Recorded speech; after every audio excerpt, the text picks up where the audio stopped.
Pangasong, Indonesia itu sudah tidak cocok, banyak korupsi, harus diganti khilafah. Memangnya di khilafah ada korupsi? Banyak korupsinya. Mau pakai Saudi Arabia tuh, waduh, tuh pangeran-pangeran di Timur Tengah itu, kalau musim panas itu di Maroko di tepi pantai punya rumah-rumah dan landasan pesawat, itu korupsi uang negara. Organisasi mereka secara resmi memang sudah dibubarkan oleh pemerintah, tapi gerakannya masih terus lewat media sosial. Hati-hati, jangan asal percaya kepada WA, Facebook, Twitter, macam-macam. Bahkan mereka juga merayap masuk dari sekolah ke sekolah, kampus ke kampus, rumah ke rumah. Maka kalau Anda bukan ahli mujadalah, ahli berdebat, jangan diladeni. Kalau ada tamu yang ngejak diskusi soal niku, mendinglah tinggal tidur daripada sampean larut nanti. Sing atos-atos, bapak-bapak. Contoh, ada 3 pertanyaan kunci yang selalu mereka berikan. 1, baik mana antara Al-Quran dan Pancasila? Ayo jawab. Yang kedua, baik mana antara Jokowi dan Nabi Muhammad? Bisa jawab? Atau yang terakhir, baik mana antara negara Islam atau negara kafir? Ini sesungguhnya 3 pertanyaan yang tidak perlu dijawab. Karena apa? Ini jebakan. Al-Quran dan Pancasila ini tidak perlu dipertentangkan. Al-Quran itu kalamullah. Pancasila buatan manusia. Iya betul. Karena itulah maka Pancasila ini mengadopsi, mengambil sumber-sumbernya dari Al-Quran. Ketuhanan yang Maha Esa, Qul huwallahu ahad, kemanusiaan yang adil dan beradab. Al-Quran juga mengajarkan seperti itu, persatuan. Al-Quran tidak pernah mengajarkan perpecahan, mengajak orang bersatu. Permusyawaratan, keadilan, tidak ada satupun sila dalam Pancasila itu yang bertentangan dengan Al-Quran. Kalau Anda menjawab baik Al-Quran, wah ya jelas. Mari tinggalkan Pancasila. Kita harus berdasarkan pada Al-Quran. Waduh, bubar negara ini. Sekarang, antara Jokowi dan Nabi Muhammad, baik mana? Anda jawab Nabi Muhammad, ya jelas. Nabi Muhammad itu tuh panutan seluruh umat manusia. Pak Jokowi itu ya panutan. Pak Jokowi itu ya pengikut Nabi Muhammad. Jangan dipertentangkan. Kalau Anda menjawab, baik Nabi Muhammad, kenapa harus ikut Jokowi? Turunkan Jokowi. Angkat Nabi Muhammad. Kalau Nabi Muhammad sudah seto, angkat cucunya Nabi Muhammad. Turunkan Jokowi. Bubar sampean. Yang ketiga, antara negara Islam dan negara kafir, baik mana? Ya Allah, ini jebakan. Indonesia ini kurang Islam bagaimana, Pak? Sering orang gembar-gembor NKRI bersyariat. Saya tanya, syariat Islam yang kayak apa? Di Indonesia ini hampir seluruh syariat Islam sudah berjalan. Tolong jangan dimaknai syariat Islam itu hanya potong tangan, ranjam. Kita sholat 5 waktu syariat Islam. Kita berpuasa, bayar zakat syariat Islam. Apa ada yang dilarang? Naik haji difasilitasi negara. Ngaji, membaca Al-Quran, nggak ada yang dilarang. Sudahlah, jangan kamu rusak kedamaian. Kita wajib menjaga kedamaian. Ini yang harus kita jaga bersama-sama. Sekali lagi, hati-hati. Mereka akan terus bergerak. Ada yang bertanya tentang Hizbut Tahrir, ya, Hizbut Tahrir, ya. Berkenaan tentang Hizbut Tahrir, ternyata bahawa Hizbut Tahrir adalah satu kumpulan yang mempunyai kecenderungan ke arah politik dan ke arah menegakkan khilafah, menegakkan khalifah, menyatukan semua negara-negara Islam di bawah seorang khalifah, ya. Kumpulan Hizbut Tahrir ini mereka berpandangan bahawa menegakkan khalifah ini adalah kewajipan yang utama demi untuk kita melihat perubahan dalam kalangan umat Islam pada hari ini. Ya, ini pandangan Hizbut Tahrir. Ia diasaskan oleh tokoh mereka iaitu Taqiyuddin An-Nabhani, seorang warga Palestin. Dia wafat pada tahun 1977. Wafat pada tahun, ya, meninggal dunia pada tahun 77, ya. Dia telah mengasaskan kumpulan Hizbut Tahrir ini pada tahun 1952 Masihi, di Beirut, ya, di Timur Tengah, ya. Dan kalau kita lihat daripada sudut pegangan akidah kumpulan Hizbut Tahrir ini, ternyata bahawa mereka mempunyai kecenderungan, bahkan pengasasnya Taqiyuddin An-Nabhani secara terus terang, ya, mengatakan bahawa ideologi yang mereka pegang adalah mendahulukan akal atas nakal, mendahulukan akal atas wahyu Al-Quran dan hadis, ya. Yang mana ideologi ini adalah ideologi kumpulan Mu'tazilah, ya, yang telah wujud sejak sekian lama. Maka ideologi Hizbut Tahrir adalah ideologi kumpulan Mu'tazilah, ya. Bukan lagi Asy'ariyah Maturidiyah.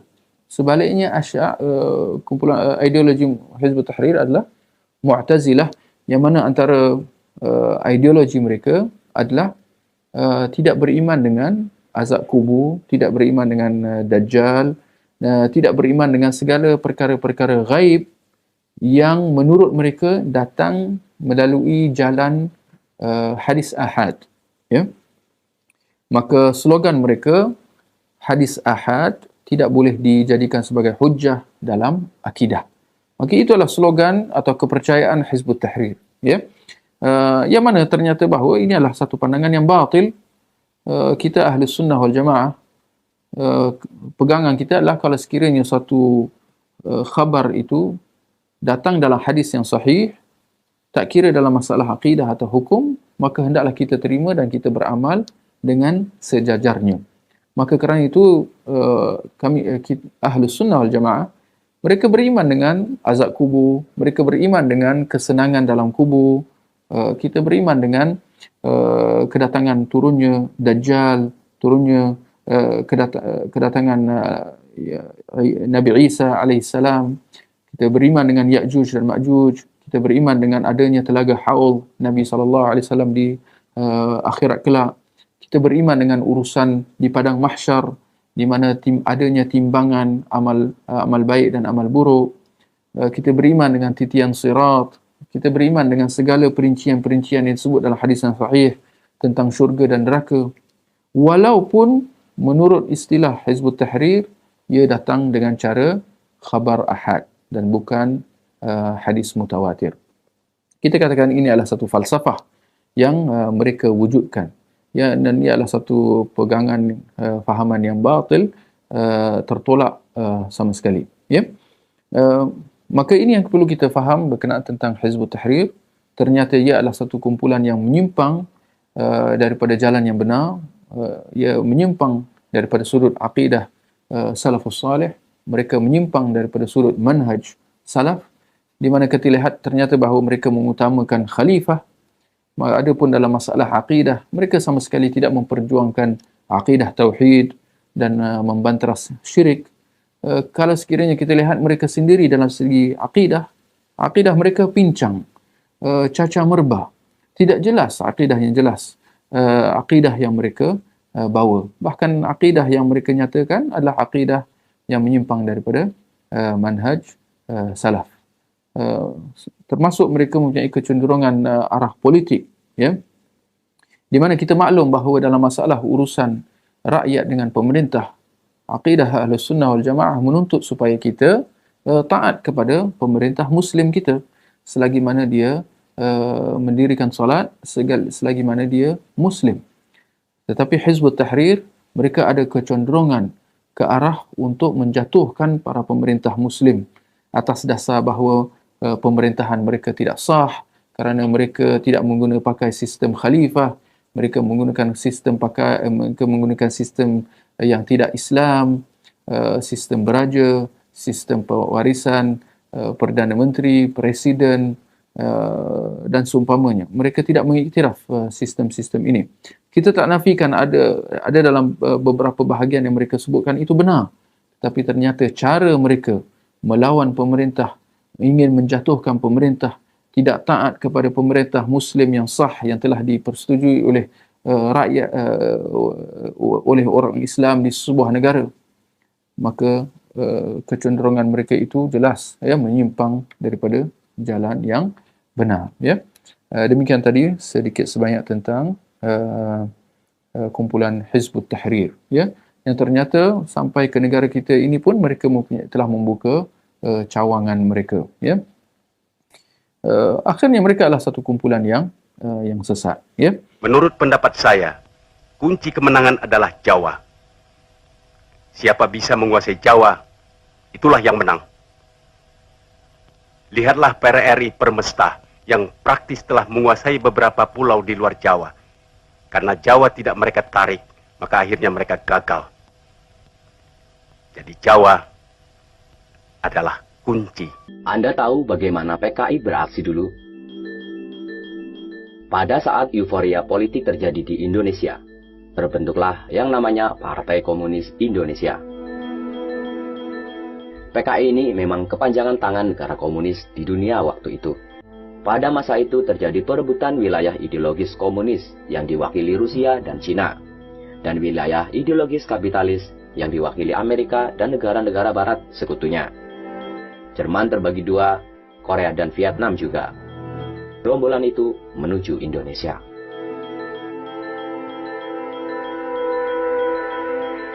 Dengan sistem yang legal, PKI menyusup ke pemerintahan, militer, sampai dunia pendidikan. Orangnya di mana-mana, jaringannya solid dan besar, dan mereka bergerak dengan sabar. Hingga pada waktunya mereka bergerak untuk menguasai negara. Terjadilah pemberontakan yang luas di Indonesia. Pada waktu itu, menghancurkan PKI yang sudah bercokol di mana-mana sangat tidak mudah. Militer terpecah, dan hampir saja negeri ini menjadi negeri komunis. Pola penyusupan yang sama dilakukan oleh Hizbut Tahrir Indonesia atau HTI. Gerakan transnasional yang tidak terbatasi oleh batas negara ini mengulang kembali sistem yang pernah dipakai PKI. HTI masuk melalui jalur pemerintahan, militer, dan menguasai dunia pendidikan. Polanya sama meski jubahnya berbeda. Dulu tahun 1965 pakai jubah komunis karena tren ideologi saat itu. Sekarang pakai baju agamis karena memang kekinian. Sekarang orang kalau dianggap religius, senangnya. Sama seperti ketika masa PKI, dianggap keren karena revolusioner. Musuhnya ya sama, yaitu Nahdlatul Ulama atau NU. Dulu PKI musuh bebuyutan dengan Banser NU. Mereka bisa saling bantai jika bertemu. Hingga akhirnya PKI kalah karena NU dibantu oleh pemerintah. Sekarang pun HTI dicegat di mana-mana oleh Banser NU. Penyebaran virus ideologi khilafahnya itulah yang harus diredam, dihajar bila perlu. HTI dan PKI sama-sama ingin mengganti Pancasila. Jadi benar bahwa tagar 2019 ganti presiden waktu itu berpotensi makar. Karena kata ganti yang dipakai HTI dengan menunggangi oposisi bermakna bukan hanya mengganti seorang presiden saja, tetapi lebih luas lagi menjadi ganti sistem khilafah dengan khilafahnya dari mereka.